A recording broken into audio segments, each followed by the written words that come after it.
pessoal, eu vou falar aqui do capítulo 2, que é do livro de Montesquieu, O Espírito das Leis, que se trata sobre do governo republicano e das leis relativas à democracia.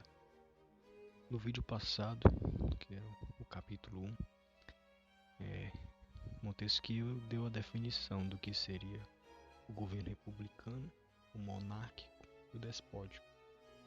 O republicano é aquele em que o governo, o corpo do povo, ou somente a parte do povo, tem o poder soberano. A monarquia é aquela em que um só governa, mas por leis fixas estabelecidas. E o despótico é aquele que um só, sem lei, sem regra, determina tudo conforme seus caprichos, Isso seria a natureza de cada governo. Agora vou tratar aqui de forma separada, Primeiro do governo republicano, das leis relativas à democracia.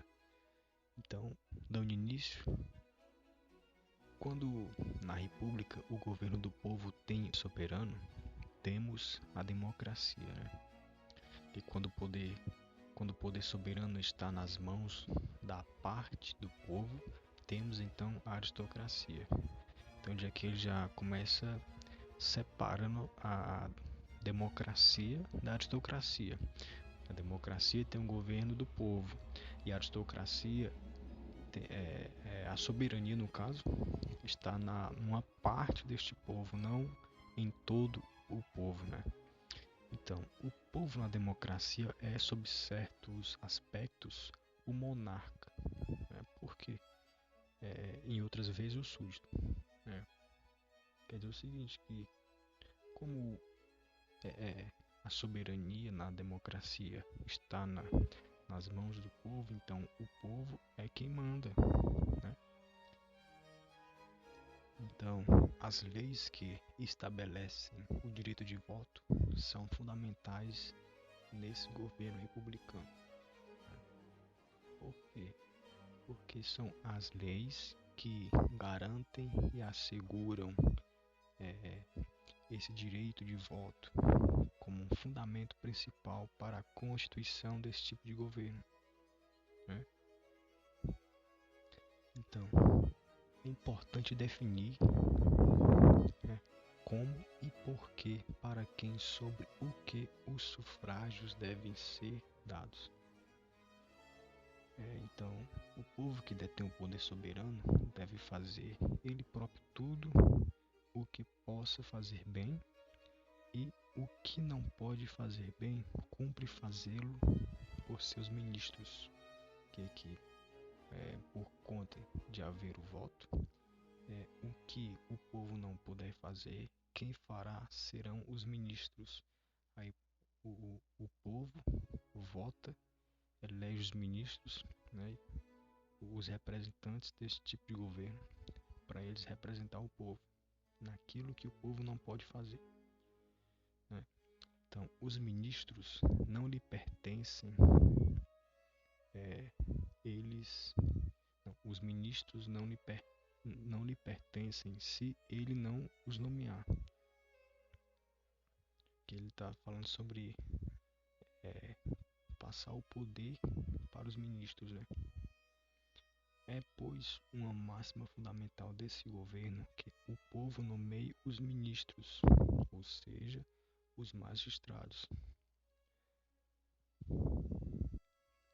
Então, o povo é admirável na escolha daqueles a quem deve confiar parte da autoridade. O que é que ele quer dizer? Que um cidadão só vai passar o poder para um outro cidadão, para ele se transformar em um magistrado, se houver uma confiança, Então, há de certo, uma reciprocidade aí, uma amizade, Porque ele continua dizendo assim, deve-se decidir apenas por coisas que não pode ignorar e por fatos ao alcance dos sentidos. Então, sabe muito bem que um homem que esteve muitas vezes na guerra, que foi muito bem sucedido nisso ou naquilo, é, portanto, bem capaz de eleger um general, entende? Então, por questão de confiança, é mais fácil o homem que esteve na guerra eleger um general do que aquele que não é um general, entende? Ele, ele continua dizendo o seguinte: um juiz é assíduo, quando muita gente sai do tribunal satisfeito com ele, que no caso se ele não foi condenado por corrupção. Então, um bom juiz, né?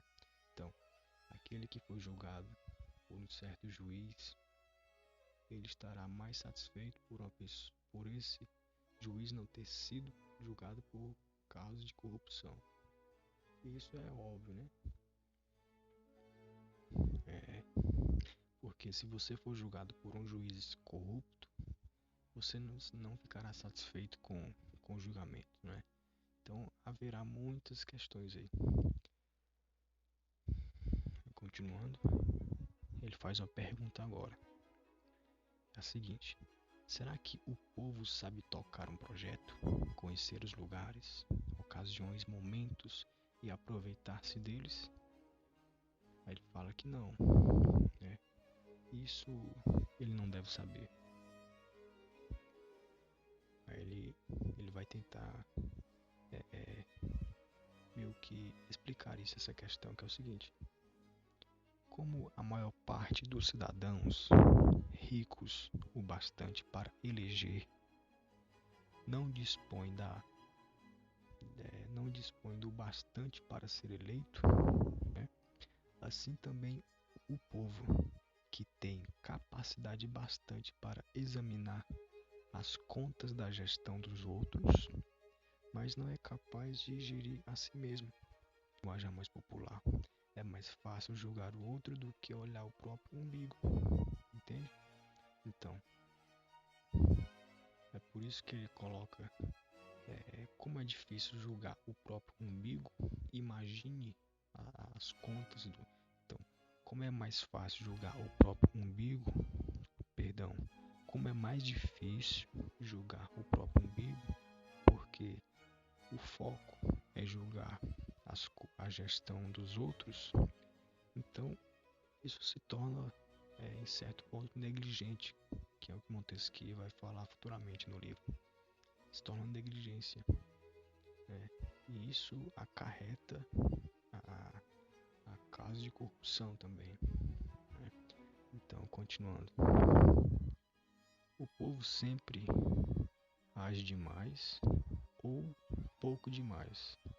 Ora, com 100.000 braços, derruba tudo. Ora, com 100.000 pés, caminha com os insetos, né?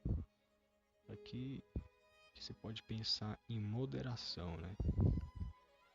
Que ele cita muito essa questão de moderação. Que isso aqui pode ter sido inspirado até em Aristóteles, né? O meio termo das coisas, né? Nem a falta nem o excesso, mas o meio termo, né? Mas como é muito difícil o povo se manter em meio termo, então acontece muito desvio, né? Então o povo é dividido em certas classes, cita Montesquieu. Aí ele fala uma frase bem interessante, né? Os recursos e as riquezas é que voltam mais do que as pessoas. Isso aqui pode acontecer muito na aristocracia. É possível que aconteça em todo tipo de governo, porque depende muito do caráter de cada um, né? Então, quando os recursos e as riquezas voltam mais do que as pessoas, aqui está previsto indícios de uma corrupção, né? O sufrágio por sorteio é da natureza da democracia. O sufrágio por escolha é da aristocracia. Pois bem, O sorteio é um modo de eleger que não aflige ninguém, deixa a cada cidadão uma esperança razoável de servir a pátria. Né? E o que acontece muito, arrependimentos, decepções, né? Pode-se criar, se dizer como ele mesmo diz, né? Essa esperança às vezes é uma ilusão que se dá para aquele que vota, é, é, essa esperança de que estou fazendo parte de alguma coisa, né? Que é da pátria. Então, mas o que é sufrágio? Então, o significado de sufrágio é voto, né? É o voto que é especialmente por escrito numa eleição. Né? Então, quando o povo dá os seus votos, estes devem ser públicos. O voto é isso, deve ser lei fundamental na democracia. Lei fundamental porque é pelo voto que vai fazer a democracia funcionar. Né? Você tem que votar nos representantes, né? Então há votação entre ministros e tudo mais. Então por isso que ele fala sobre o direito de voto como uma lei fundamental dentro da democracia. Né? Aí ele dá um exemplo aqui que na República Romana, ao tornarem secretos os votos, né, destruiriam tudo. E com isso não sabia quem perdia. Então imaginei, você votou no papel, né? Você está com a esperança de que estará fazendo parte da pátria. Então você votou no papel, colocou na caixinha, todos fizeram assim. Só que na República Romana destruíam tudo, né? E por isso não sabia quem perdia. Então como é que ficava a situação, né? Se todos votamos, voto escrito, sufrágios, e como destroem, quem é que destrói os votos? Né? Para a gente refletir até que ponto o homem é capaz, o que é capaz de fazer em prol dessa briga pelo poder, entende? Aí ele continua, na aristocracia, o voto está relacionado ao corpo dos nobres, né? Porque imaginei na aristocracia, cada pessoa levanta a mão e já se faz o voto, né? A própria pessoa é o próprio voto, pode-se dizer, né? Então, na democracia, o Senado, como se trata de impedir os coluios, os votos não poderiam ser secretos demais. Né? Tenta imaginar, os votos não podem ser secretos demais. Como é interessante, né? Então, teria que mostrar. Aqui você pode até colocar a interpretação de que todos podemos votar. Então eu posso falar em quem eu votei. Entende? E o que é coluio? Né? Coluio, o significado de coluio é um acordo realizado, né, com o propósito de prejudicar outra pessoa. É um trama ou conspiração. Né? Então, o coluio é perigoso num senado, num corpo de nobres. Não o é, não é perigoso o coluio no povo cuja natureza é agir por paixão. Aqui é para a gente refletir o seguinte, que dentro do Senado as paixões devem ser controladas, né? Moderadas, porque se for movido por paixões, então são as paixões que podem corromper o homem. Então, se as paixões corrompem, dentro do Senado é mais fácil dele se tornar um corpo, né? E aqui dentro do Senado tem que se tratar mais da razão. Então, continuando. A desgraça da República é quando não há mais conluios, né? E isso acontece quando se corrompe o povo com dinheiro. Como é que a gente pode pensar? A desgraça da República é quando não há mais conspiração. Pode até ser em tom de ironia, né? Então, pode-se dizer que tem que haver conspirações, ou que a conspiração faz parte da democracia, ou no caso da República, que envolve a aristocracia e a democracia, né? Então, o povo, o povo se torna indiferente e apega-se ao dinheiro, mas já não cuida dos negócios, né? Sem se preocupar-se com o governo e com o que ele se propõe.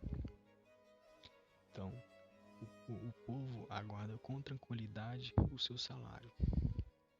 Consegue entender? Isso aqui você, vamos dizer, você trabalhar,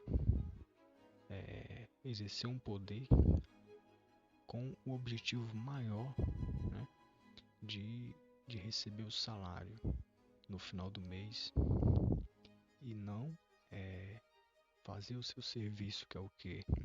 Ajudar o povo. Né? Só que aqui ele está falando que é o próprio povo, ou seja, pode dizer que, e é bem claro isso, o povo, dentro do povo também há a corrupção, né?